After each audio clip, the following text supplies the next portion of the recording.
We are at the Civic Theatre in Bloemfontein, Free State, where the Free State Agriculture and Rural Development Department continues to commemorate young people as we continue to observe a Youth Month here in the country. And as promised, I am joined by a young farmer who is going to speak to us more about his journey venturing into the industry, and that is Nkosana Mtambo. Nkosana, thank you so much for joining us. Welcome to SABC News. Thank you very much, Nosipho. Thank you. So let's start off with what inspired you to enter this career.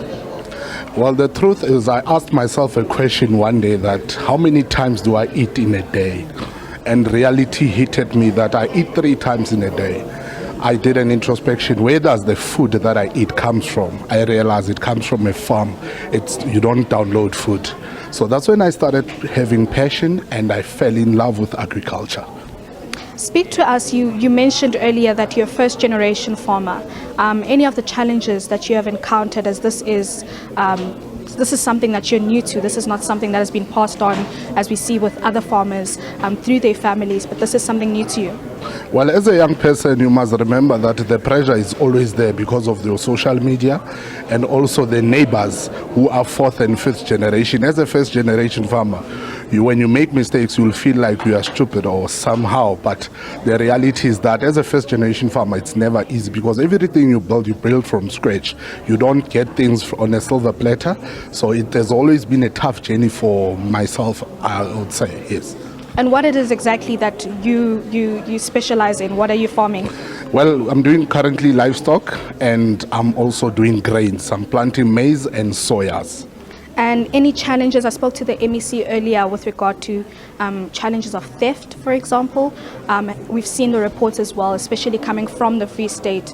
Some farmers have been discouraged by the theft and has gone as far as selling some of their cattle or their livestock because of that theft. Have you been discouraged by any theft that has taken place on your farm at all? Well, Nozipo, you laugh. I always say that I resign. In farming, I resign every night, but I redeploy myself in the morning because I love what I do. There's a lot of challenges, especially as a young farmer and also a first-generation farmer. You must remember some of us cannot fully access things because of current financial status. Secondly, with the stock theft, it's a big crisis. We have a very big crisis in our area especially that causes some of us sometimes to sleep out in the field. But because we love what we do, we make sure that we protect what we have. Also, nature plays a vital role. Remember, we have La Nina season, whereby we have a lot of rain during winter, which is causing a lot of problems to our crops sometimes. It was hectic to harvest our soya beans because we got the rain, which has caused us, we couldn't come in with our machinery to harvest. But in farming, you don't give up. Instead, you plan for what's coming. That's how it works. And that's what keeps us motivated and driven. And let's speak about job creation and employment. I'll assume that you're the owner of the farm, you're heading things on your farm. How many jobs have you been able to create as a result of this? Well, probably right now I'm standing at 13 permanent jobs. Well, I have seasonal workers. We go about 26. Remember, when we harvest, we need labor. So currently I'm sitting at 13 permanent jobs, which I'm very proud about it because as a first-generation farmer, it's a big achievement. But I would want to create more employment. If I get more resources, that's why I can create more employment. The aim is to cut the middleman. The aim is to hold the value chain in farming because the biggest mistake that is affecting us as maybe upcoming farmers is because we don't have the right resources. That's why we end up selling at a desperate price. But going forward, I would want to employ more young people, skilled.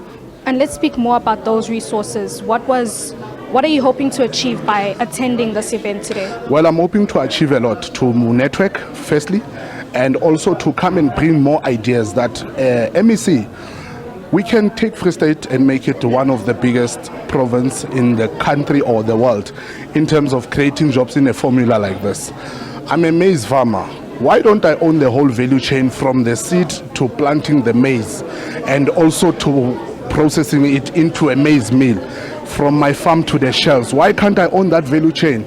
Someone on a laptop with money is buying my product at a less price because I don't have the resources, I don't have the silo cans, I don't have the resources to process my product. So I would say on a long run, we want to own the whole value chain. All my cattle will be going to an abattoir. Why can't I own an abattoir that will benefit all the surrounding farmers in my area, then we know that from a calf to a cow to become processed to be packaged to the shelves at the butchery. That's my intention as a young person. And just to close, your message to other young people, perhaps young people here within the Free State who are also aspiring farmers or other parts of the country as well, what is your message to them? My message is one, I'm also young. By the way, what drives me is the reality is that in a lifetime you need a doctor twice or three times in a year. You need a lawyer once or twice in a year. But you need a farmer 3 times in a day. Let that reality sink to every young man who's sitting in an office in Sandton. That at the end of the day, you cannot download food and eat from your cell phone, but you need farmer. Let's get our hands dirty. That's the only way to drive the economy of South Africa. Thank you so much. That is Nkosana Mtambo, who is a young farmer residing here in the Free State, just telling us what he hopes his outcome or the outcome will be in his engagements with the MEC and various stakeholders who have met here to celebrate these young people who are in farming.